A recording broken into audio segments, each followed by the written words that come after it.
Hi, I'm Wendy Alford, and I was at last night's meeting. In fact, that's what's occasioning this video. We put one out on Friday. We kind of predicted what might happen and that it could be worse, and indeed it got worse. So I have had, my phone has blown up, my texts, my DMs, my social media, my emails, and so I'm just going to jump on here quickly to sort through a couple of things because there is a lot to wade through, and the video is up. If you haven't seen it, please watch it all. But I'll just take the top line of this. So last night, during that meeting, they were talking about the penalty phase. That was council's job to decide about the penalty phase on for three councillors, the mayor, Councillor Maxwell, and Councillor Pollard. Let me just tell you that in that all of that paperwork, there were actually 19 allegations against those three. There were 12, sorry, against the mayor. There were 12 actually that they decided to investigate. 7 of the 12 were found to have no contraventions of the Code of Conduct, and there were 5 contraventions of the Code of Conduct with regard to the mayor. 2 were no penalties. She agrees that he violated the code, but there was no penalty, and there are extenuating circumstances which you can read at or read in the actual reports. 1 was a reprimand that the party of 5 has now turned into a public reprimand that will be sent to all media, and they're going to write it. Then there was a 3-day penalty for the joke about Old Spice involving Councillor Debbie Hutchings, and a 7-day for 7-day suspension, and that's a suspension of the money that they're paid, so they lose money.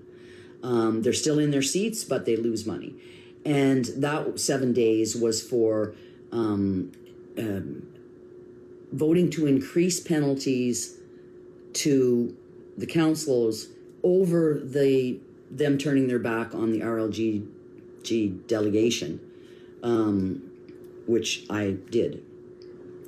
So they have turned that into the 3-day suspension, and I'll just deal with the money bit. The 3 days of suspension, they've now voted to penalize the mayor and take 6 months of pay for those two, the 3-day and the 7-day.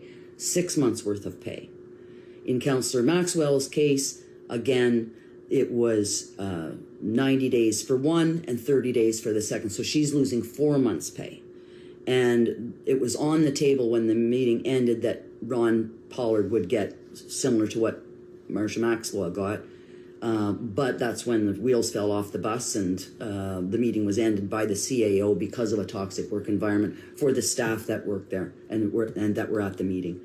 So all the questions that I've been getting online and in my phone and everywhere else on the street, what do we do? How do we address this? How do we take action? Can we have a new election? Can we have an election early? Can we dissolve this council? So we're investigating all that, what next steps might be. But in the short term, if you want to do something immediately, write to your council. In some of the comments below this, I'll give you their email addresses. Write to MPP Steve Clark or phone him, which I did today. And Rob Flack, the Minister of Municipal Affairs and Housing. He also has a phone. Then I called it today, and I'm waiting on calls from both of those. Hopefully I'll hear from them, probably not today, but tomorrow. It's super important that we react like this, because right now there have been, I think this makes 26 Integrity Commission complaints, which I'm sure must be a record, except maybe in the city of Toronto. When there was a previous serious thing, and I'm not arguing whether or not they violated the code or didn't violate the code. I am confining myself to talking about the penalties. So the penalty for sexual harassment by Linda Carr was 0. And it wasn't just 0. They also, even though she was found to have violated the code, it wasn't just 0. They paid her legal fees. They voted to pay her legal fees.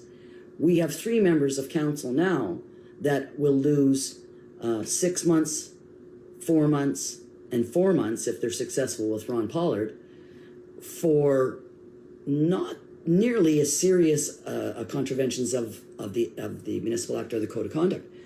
So this is about retribution. This is about punishing them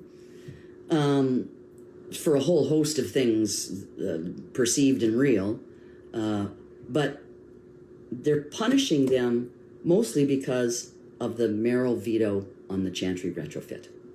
This is nothing but vindictive, vicious behavior towards their council colleagues and any other member of the public that chooses to stand up and call them out.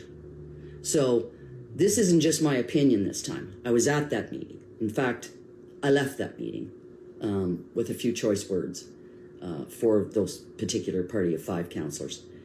Anyway, that's what you can do in the short term, and hopefully we'll have more information for you as this goes on next steps.